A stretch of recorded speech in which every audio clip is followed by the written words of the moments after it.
A hostage siege at a Utah hospital maternity ward. And as UN inspectors try to search Iraq for weapons, the U.S. makes plans for a possible armed escort operation. This is the CBS Evening News. Bob Schieffer reporting. Good evening. It sounds more like a nightmare than a news story, but a bizarre drama has been going on since midnight in a small Utah town hospital where a gunman killed a nurse's aide and has taken a group of hostages, including some newborn babies. For the story, we go to Jerry Bowen in Los Angeles. A 39-year-old gunman claiming to have explosives held 9 hostages today, 3 of them infants, in the maternity ward of a Sandy, Utah hospital just south of Salt Lake City. The man, identified as Richard Worthington and the father of 9 children, has made no demands, say police, but apparently he has allowed some of the individuals inside to make some calls to share information with some loved ones, which is obviously a good sign. Special weapons teams have surrounded Alta Vista Hospital, but officials are releasing few details, concerned that personal information may provoke Worthington. Police say the gunman is monitoring television broadcast and has expressed irritation with what he's seen. If we can minimize that psychological factor by a few degrees, give us a chance to try to cool things down and calm them back down and see if we can get some communications lines opened up to this individual. Worthington stormed the hospital just after midnight, shooting a nurse's aide to death before taking over the hospital's women's center. Police quickly surrounded the facility, shooting out streetlights to reduce their visibility. All right, go ahead and take the shot, guys. 40 patients and hospital personnel were evacuated to other health centers, and a bomb squad was called in after reports Worthington was carrying explosives. Do we know for sure that he has dynamite? I would say probably not for certain, but I think that there's strong evidence that he does. Late today, police said negotiations were underway with Worthington, that the gunman is indicating he may want to end the siege without further violence. Jerry Bowen, CBS News, Los Angeles. The other very tense situation that we're watching tonight, a team of UN experts looking for biological warfare weapons inside Iraq went to work today. So far, no problems reported. Iraq has been refusing to let inspectors use their own helicopters. The reason that President Bush this week threatened to have U.S. warplanes escort UN helicopters if need be. For the latest on this, we're going now to David Martin at the Pentagon. David, just give us an update. Well, Bob, the Iraqi foreign minister is on his way to New York to deliver probably tomorrow Saddam Hussein's response to this demand that the UN inspectors be allowed to use helicopters to fly anywhere they want inside Iraq. On his way here, he has released a statement which seems to say that Iraq is willing to work out a way for these helicopters to be used. So until that response is received and analyzed, you're not going to see any U.S. military action. Aircraft remain on alert at various bases along the East Coast, but so far they have been given no orders to go anywhere. If Saddam's response is negative, if in other words he refuses to give the inspectors unlimited access, then you will start to see the Pentagon crank up this armed escort operation in which U.S. warplanes would accompany UN helicopters into Iraq. President Bush is scheduled to address the United Nations on Monday, and that, of course, would be a logical forum for him to announce his next move. Well, now, is there any sort of consensus out there as yet, David, as to what Saddam Hussein might do? Well, the intelligence analysts believe that he will do what he has to do to avoid U.S. military action, and that's based primarily on his behavior over the past several months, in which he has first interfered with UN inspectors, but then backed down in the face of protests and threats of military action. So then if the president does have to send these armed escorts, how would that work? Well, the first thing that has to happen is that Patriot air defense missiles, which are now sitting on a runway in Germany, have to be flown into Saudi Arabia to protect Saudi bases against the threat of an Iraqi Scud missile attack. Once those missiles are up and operating, and that would probably take 2 or 3 days from the time the order to move is given, then the airplanes can start to fly in. But once the airplanes get there, you would want to give the pilots some time to get over their jet lag and to once again get used to operating in that desert environment before you began the escort operation. Okay, thanks a lot, David.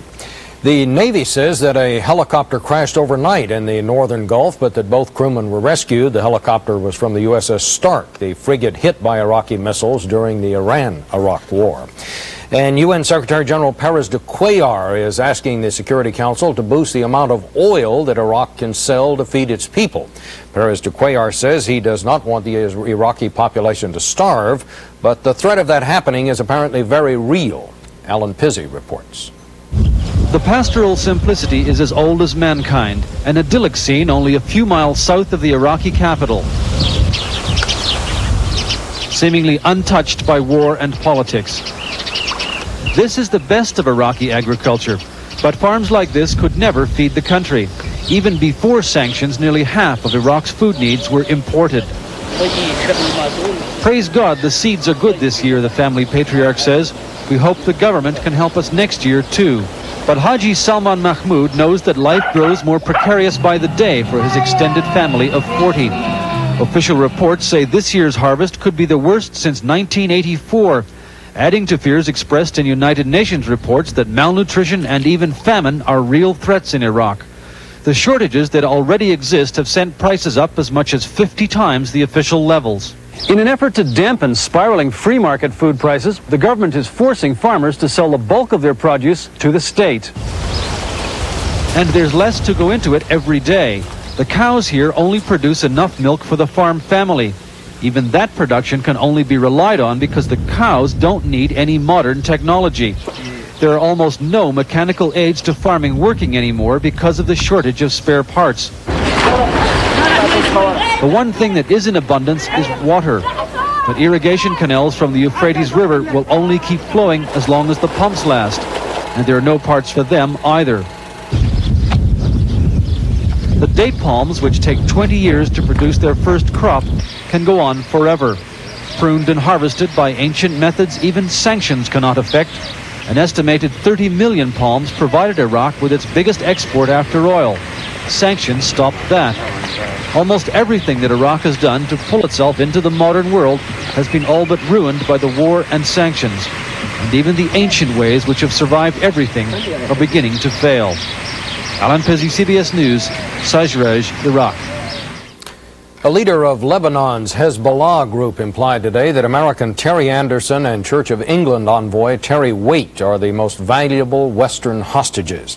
He suggested that the two would be the last prisoners freed, and then not until Israel frees the kidnapped Sheikh Obied.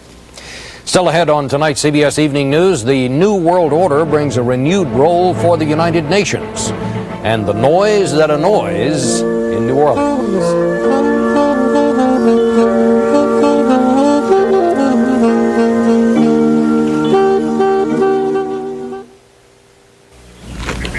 What you eating, Dad? Kellogg's 19.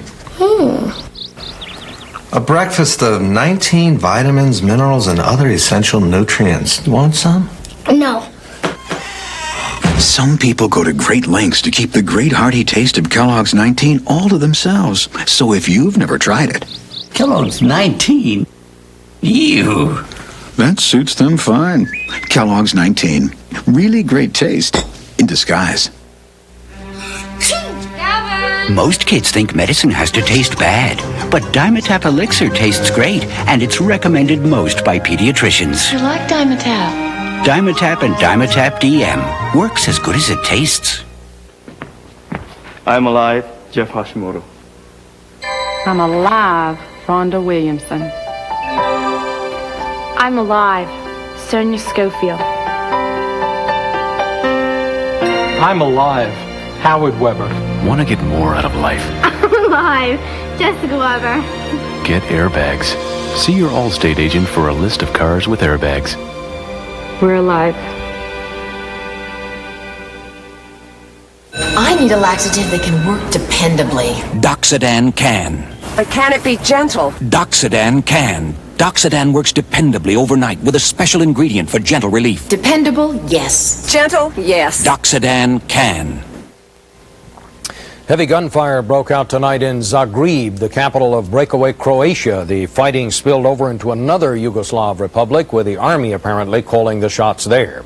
Martha Teichner has her report. Artillery of the Yugoslav army firing on Croatian forces from Bosnia today, a republic that has now become a battlefield as the Yugoslav army continues its push on Croatia from all directions. By yesterday, hundreds of Yugoslav army tanks and thousands of men had rolled into Croatia in road convoys and on trains. Their declared orders to break the week-long siege the Croats have maintained on Yugoslav army bases in the republic. But there is speculation the real intention of what is now an almost entirely Serbian army is to break Croatia. If the Croats don't concede and call for some kind of a truce, release the garrisons in Zagreb, let the soldiers move as they want, then the army thinks it can push on, it can take the whole of Croatia, including the capital Zagreb. But the Croatian president's two offers in the last 24 hours to make a deal have been met with derision. He proposed a partial lifting of the blockade if the Yugoslav army halts its advance. For Croats, there is only one explanation for its refusal. They are pretending that they are right by doing what they are doing, and actually they committed the coup. They are fully out of control. In a television broadcast tonight, Yugoslavia's defense minister denied that a military coup has taken place and insists the military has no political ambitions whatsoever. Croatians disagree. They think the army intends to turn their republic into Greater Serbia. Martha Teichner, CBS News, London. If Boris Yeltsin has health problems, they didn't show today as the Russian president tried personal diplomacy to resolve a bitter Soviet ethnic dispute. Jonathan Sanders has our report. With reports of his failing health apparently exaggerated, an energetic Boris Yeltsin threw himself into what appears to be an impossible mission. He and Kazakhstan's President Nursultan Nazarbayev today began trying to broker a peace settlement between the republics of Azerbaijan and Armenia. The republic's dispute over Nagorno-Karabakh has escalated from simmering clan warfare into civil war. Nagorno-Karabakh is a largely Christian Armenian region inside predominantly Muslim Azerbaijan. Hundreds have died there in recent years, and only the presence of the Kremlin's armed forces has prevented more bloodshed. Thousands of Azeris rallied in their capital Baku today, demonstrating determination not to lose their grip on Nagorno-Karabakh and not to accept orders from Moscow. But Azerbaijan's president welcomed intervention. In Armenia, where the people are voting today on independence from the Soviet Union, the republic's president said the mediation of Yeltsin and Nazarbayev is a hopeful sign. But despite the optimism, neither Yeltsin nor Nazarbayev believe it will be easy.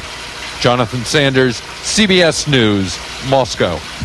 It was announced today that President Gorbachev has appointed a committee to drastically reform the Soviet armed forces. Another Gorbachev decree orders conscripts from the now independent Baltic states released from Soviet military duty.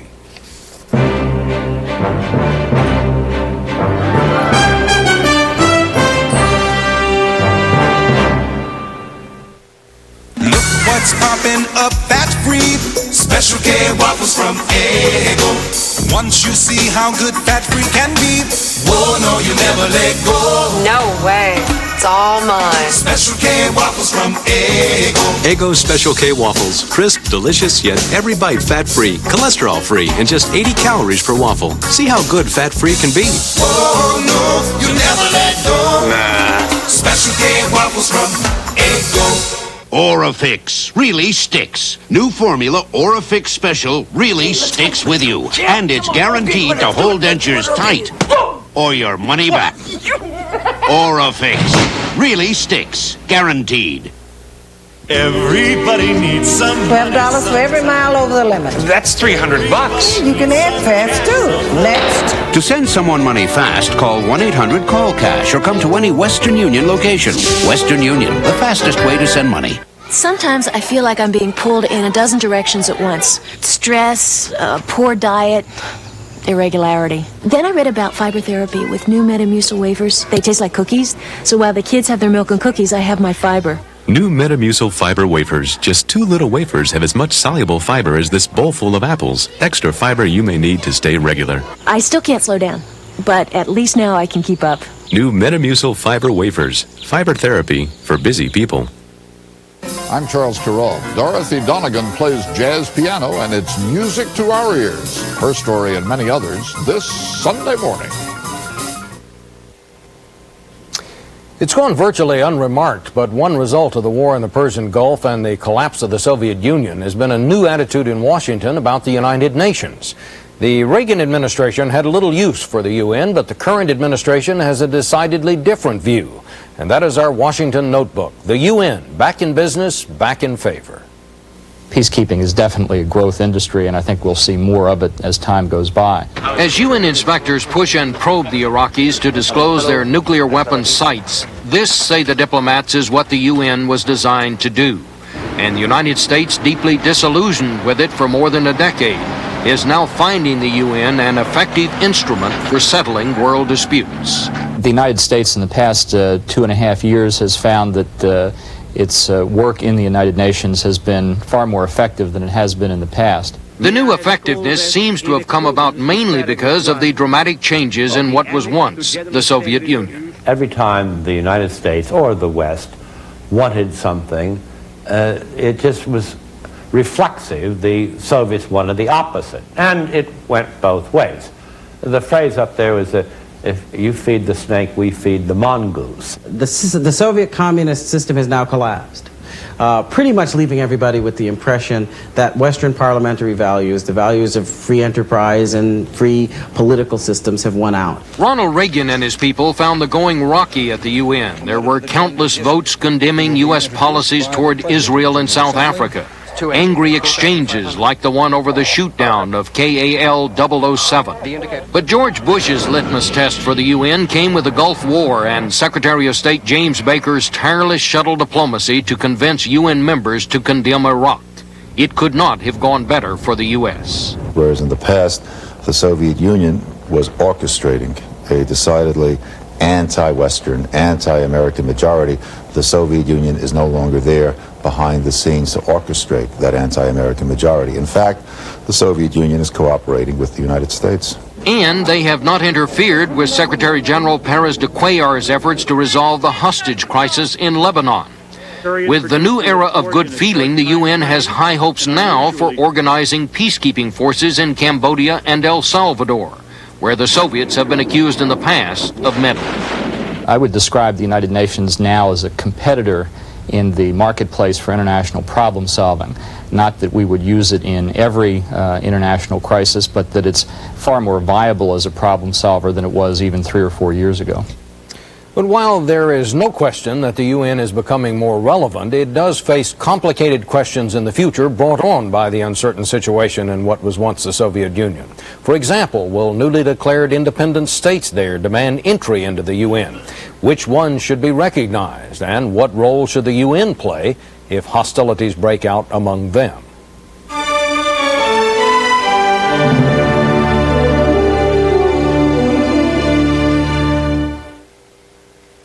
Once again, Buick is raising the banner for quality in America. Introducing the 1992 LeSabre with a higher level of power, safety, security, and convenience. This new LeSabre is going to be one tough act to follow. LeSabre for 1992 from Buick. Like to try Total? Special K is my love. Hope you're hungry. Takes almost 3 bowls of Special K to get the nutrition in 1 bowl of Total. 3? It's just me here. Well, just 1 bowl of Total has 100% of 12 vitamins and minerals. Total's got what it takes.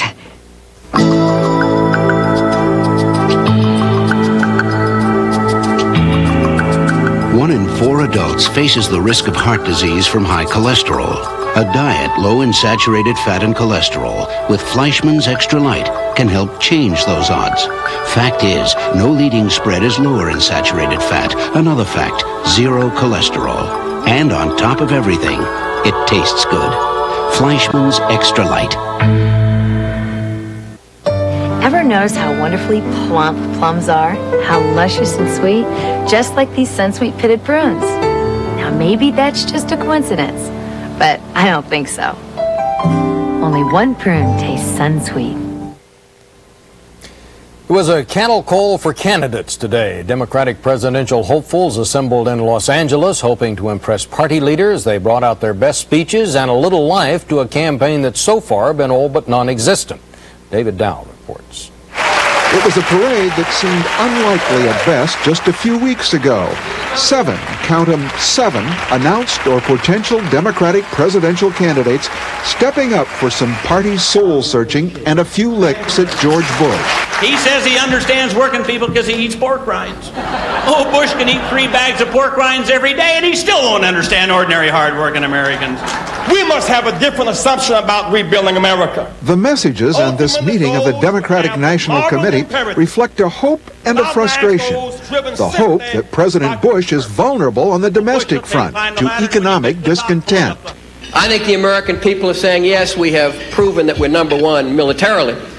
It's now time that we prove that we are number one economically.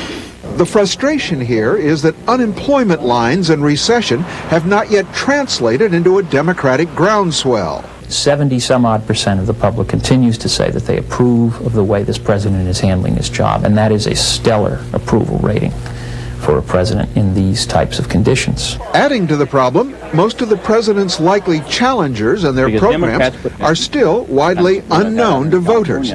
Then there are the polls indicating voters don't think Democrats can do any better with the economy. If the Democrats are going to attack George Bush on domestic issues, they'd better come up with a more credible domestic policy than George Bush doesn't have any domestic policy. And among the hopefuls, hints of differences in how to formulate a winning policy. That insanity is doing the same thing over and over and over again and expecting a different result. Our traditional values as Democrats must be secure. And if we turn our back to become Republican wannabes, we don't deserve to be elected. Though lacking a clear star among the announced candidates, some Democrats take heart from history, noting the last time they won the White House, it was with an obscure governor named Jimmy Carter. David Dow, CBS News, Los Angeles. And in his commentary tonight, Bruce Morton has some thoughts on what ails America. Václav Havel, in an interview back when he was a playwright and not the president of Czechoslovakia, said we were living in the first atheist generation and that societies would need some new code of ethics to replace religion if they were to function effectively. Many Americans would argue that religion is far from dead, but it is not a moral force driving the country as it was for the Pilgrims. Neither are the principles in the Declaration of Independence and the Constitution. They inspired the people who established the United States. They have more recently inspired people in Eastern Europe and the Soviet Union to undertake massive, risky changes in their lives. Here at home, though, the great principle of the day might be called continental drift. Social problems exist, Americans keep telling pollsters, but there's no sign of any great national willingness to do much about them. Democratic presidential longshot Paul Tsongas points out that in 1980, Americans had the highest per capita income in the world. Today, the U.S. ranks 10th. A recent report shows the number of personal bankruptcies setting records. SAT scores are down again. Racial violence has flickered in American cities this summer just past. The national response is a yawn. The president is preoccupied with foreign affairs. The Congress is willing to do almost anything except spend money. State and local governments are broke, and the citizens don't seem to care very much. Maybe George Bush's 1988 campaign slogan still applies to us. It went, if you remember, don't worry, be happy. Bruce Morton, CBS News, Washington. Well, the final days of summer are winding down and fall's in the air, but thousands of Americans headed for the beach today for International Beach Cleanup Day, sponsored by the Center for Marine Conservation. From sea to shining sea, volunteers were combing the sands and collecting tons of trash.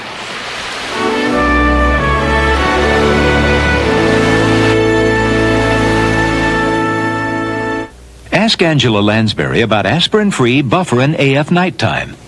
Angela, there's something new here. Bufferin AF Nighttime?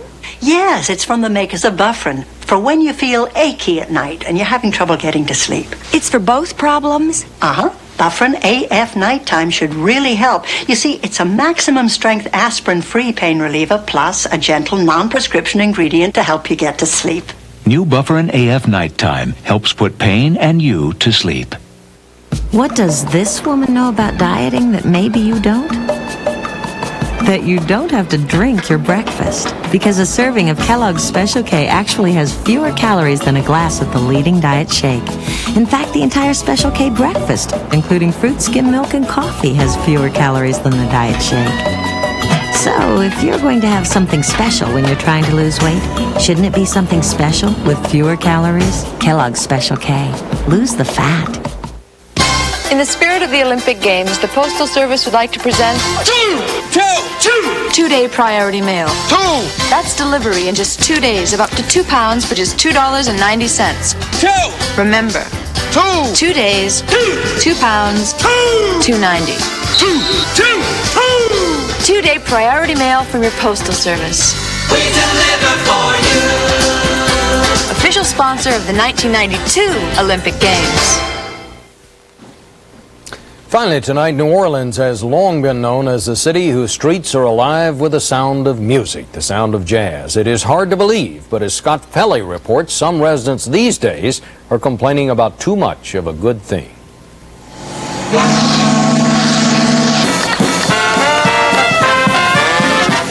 From the bank of the Mississippi, you can hear Jackson Square. Built before the Revolution, the square is the spiritual heart of New Orleans and the center of a controversy rocking the cradle of jazz. The problem is that we have a problem. About 7 years ago, it got mad. It escalated into madness, noise madness. The madness invaded this once quiet painter's sanctuary a few years ago.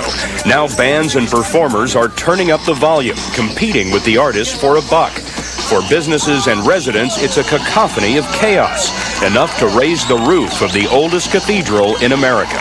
The noise was horrendous. It was like background music within the church. It's not just during Mass. We have to put up with it 12 hours a day. Many cities across the country are struggling with the problem of noise pollution. But in this town, where jazz was born, it is almost a crisis of conscience. There were noisy public hearings and even a task force assigned to figure out what to do. The result is the 50-foot rule. If you can hear it that far away, it's too loud. You'd have to play pretty softly to not be heard past 50 feet. Yes. Police Captain George Bourgeois is in charge of the square. These guys are in violation. Yes, I suppose they are, because it's rather plainly audible. Today came the crackdown. Jay Vincent got the first ticket after 7 years on the square. Freedom of expression is like read in the Constitution. And I think this new ordinance, this new law takes away our freedom of expression. On its first weekend, the 50-foot rule fell short, leaving everyone unhappy. The musicians say they are heading to court, while the residents of Jackson Square vow they will not rest until the Saints go marching out. Scott Pelley, CBS News, New Orleans. For those of you within 50 feet, we can report that's the news. We'll see you tomorrow also on Face the Nation, where our guest will be Senate Democratic leader George Mitchell and his Republican counterpart Bob Dole. Bob Schieffer, CBS News in New York. Good night.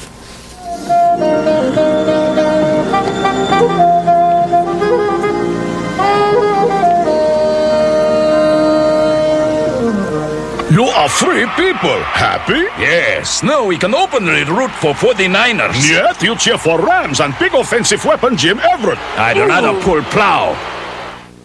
This is CBS.